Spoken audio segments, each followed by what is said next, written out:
Halo, kembali lagi di channel saya. Pada kesempatan ini saya mau coba sharing terkait kode multilayer perceptron yang digunakan untuk menangani masalah regresi ya, khususnya multivariate regression atau multivariable regression. Di sini MLP atau multilayer perceptron ini merupakan salah satu metode deep learning atau ya bagian dari neural network. Tapi saya di sini nggak akan ngejelasin detail tentang neural networknya, tapi lebih ke arah bagaimana cara menggunakan kode multi-layer perceptron untuk menangani kasus regresi. Nah, teman-teman bisa membaca referensi terkait scikit-learn, kode yang dipakai atau library yang dipakai pada kesempatan ini di link ini ya. Jadi nanti teman-teman tinggal buka aja, baca-baca. Nanti kalau kurang jelas bisa search di Google. Nah, tapi untuk lebih mendalamnya kita coba explore tentang kodenya menggunakan Python di sini. Nah, pertama-tama kita import datasetnya dulu. Saya menggunakan dataset California Housing Trend di sini. Ini ada di direktorinya Google Colab. Tinggal dipanggil saja. Saya namakan DDF, data frame di sini. Kemudian kita menggunakan total bedroom sebagai dependent variable. Jadi di sini ada 1, 2, 3, 4, 5, 6, 7, 8, 9. Ada 9 variabel, di mana total bedrooms menjadi variabel dependentnya. Sisanya nanti kita akan coba analisa yang mana yang akan menjadi independent variabelnya, gitu ya. Nah, kita pertama analisanya dengan menggunakan korelasi.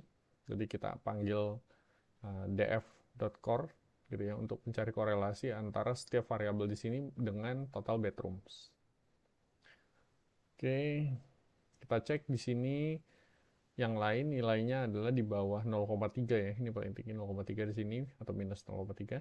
Kemudian sini kita punya ada salah satu total rooms nilai korelasi 0,9, kemudian total bedroom 1, sedangkan kenapa 1? Ya karena nilainya sama persis ya, karena ini yang kita jadikan dependent variabelnya. Nah, kita cek yang lain, ada lagi population sama household, nilainya di atas 80%.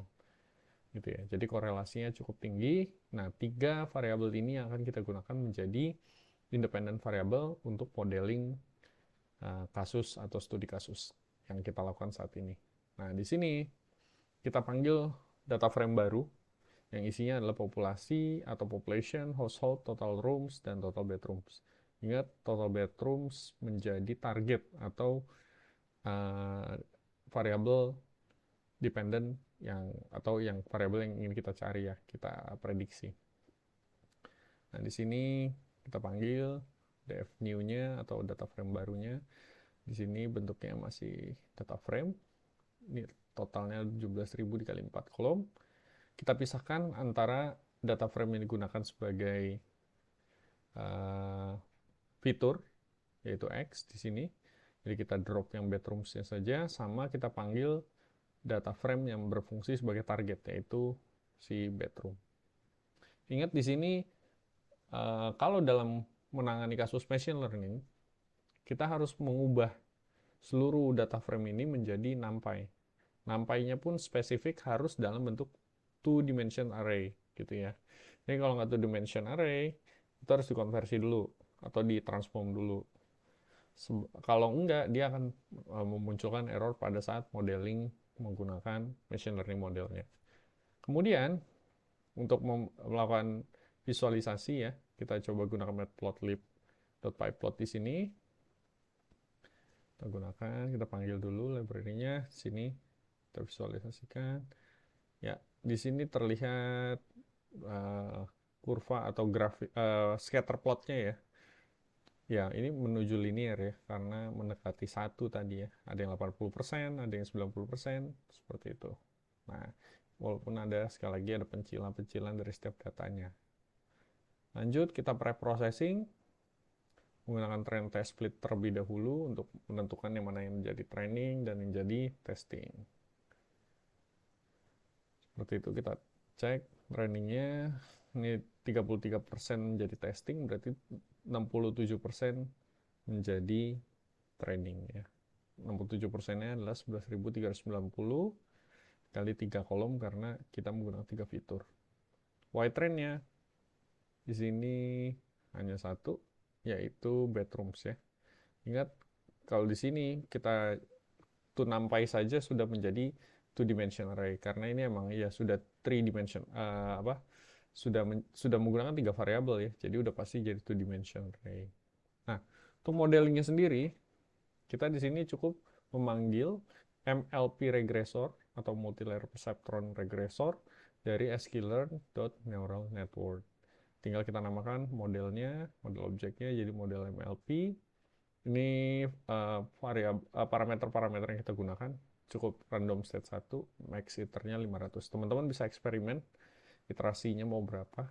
Oke, di sini saya pakai 500. Kemudian kita transform data kita menjadi model MLP. Nah, di sini ya trennya bisa ditransform menjadi two dimension array dulu atau tidak, ini nggak masalah ya. Jadi kita modeling.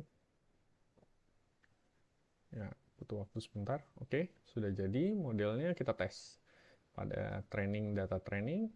Ini hasilnya, bentuknya masih nampai array one dimension. Kemudian prediction-nya sama. Nah, ini kita coba kembalikan nilai prediction ini ke data frame yang train tadi ya, sama data frame yang tesnya.